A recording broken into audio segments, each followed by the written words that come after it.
In today's tutorial, I'm going to show you guys how to set up your HP LaserJet Pro 4001 DN series printer on your Windows device. So this should hopefully be a pretty straightforward process here, guys. And without further ado, let's go ahead and jump right into it.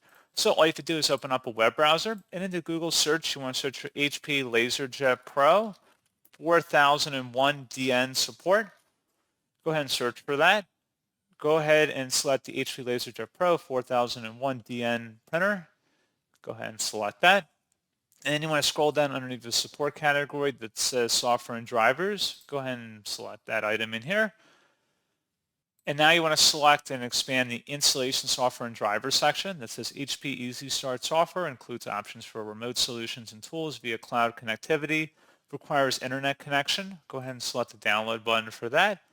And then once it's downloaded to your system, go ahead and open up that file to run it, and then just give it a moment to extract here. And it should be a verified publisher, HP Inc. Select yes, and then just allow the installer to proceed here.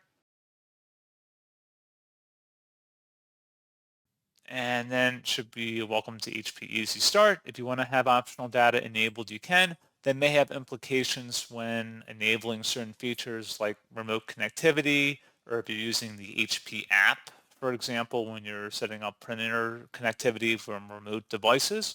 But pretty straightforward process, guys. It's an intuitive process. Just would follow along with the on-screen wizard here. Just got everything set up depending on your preferred connection type. And that's all you'd have to do. So pretty straightforward process, guys. And as always, thank you for watching. I do hope that I was able to help you out, and I do look forward to catching you all in the next tutorial. Goodbye.